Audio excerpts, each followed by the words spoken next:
Kecetikan Dewi Roroyono membuat mata Adipati Pathak tak berkedip. Dewi Roroyono pun dibawa lari ke Mandalika, wilayah Keling atau Kediri. Kiai Ageng Ngerang pun mengetahui putrinya diculik oleh Pathak Warak dan beliau pun berikrar bahwa Sispa saja yang berhasil membawa putri saya, bila perempuan akan saya jadikan saudari Dewi Roroyono dan bila laki-laki akan dijadikan menantu.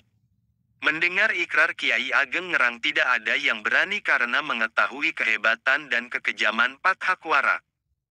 Sunan Murialah yang akhirnya bersedia memenuhi harapan Kiai Ageng Ngerang. Sunan Muria pun segera mengejar Pathak Warak. Dalam perjalanan bertemu Kapa dan Gentiri, yaitu adik seperguruan yang telah pulang sebelum acara syukuran berakhir. Mereka heran melihat Sunan Muria berlari begitu cepat ke arah Keling. Mereka pun bertanya, "Ada apa kiranya Kakang Sunan Muria tergesa-gesa?" Tanya Kapa.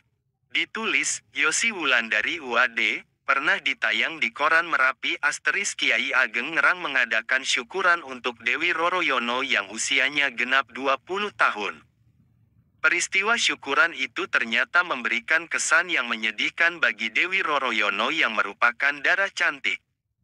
Sunan Kudus dan Sunan Muria dengan bekal ilmu agama yang dimilikinya dapat menahan pandangan sehingga tidak terseret godaan setan. Akan tetapi, tidak untuk Adipati Pathak Warak yang memandang Dewi Roroyono dengan mata tidak berkedip melihat kecantikan putri Kiai Ageng Ngerang dengan Nyai Ageng Ngerang. Sepasang mata Adipati Pathak tidak berkedip memandangi gadis itu terus-menerus. Pathak tidak bisa menahan nafsu dan gelora asmaranya.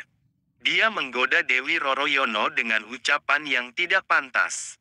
Dewi Roroyono merasa begitu malu bahkan dia diperlakukan kurang ajar karena memegang bagian tubuh yang tidak pantas disentuh.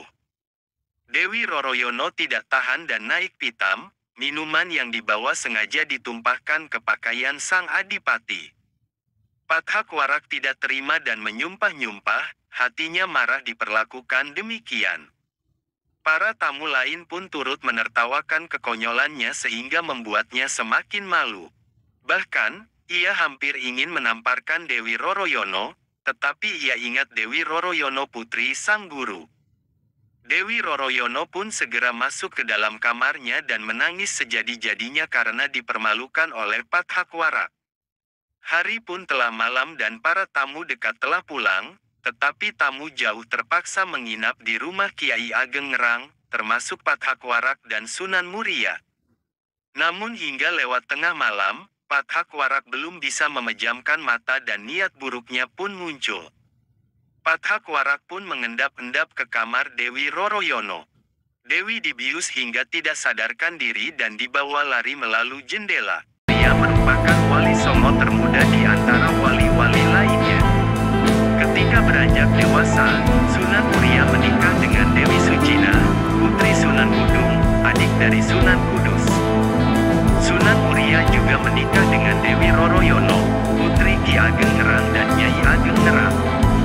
Saat Sunan Muria menikah dengan Dewi Sujinah dikaruniai seorang anak bernama Raden Saridin, Syekh Jangkung, atau dikenal juga sebagai Waliullah Sunan Lando. Sedangkan pernikahan Sunan Muria dengan Dewi Roroyono dikaruniai 3 anak yakni Sunan Nyamplungan, Raden Ayunasiki, Pangeran Santri. Sosok Sunan Muria berperan penting dalam penyebaran agama Islam di Indonesia, khususnya di Gunung Muria, Jawa Tengah. Hal itu karena dirinya merupakan putra dari Sunan Kalijaga dikenal akan ilmunya yang sakti. Tidak hanya berdakwah, Sunan Muria juga dikenal sangat merakyat. Ia mengajarkan warga cara bercocok tanam, melaut, hingga berdagang. Nah, cara bergaulnya ini disebut sebagai tapangeli, artinya menghanyutkan diri.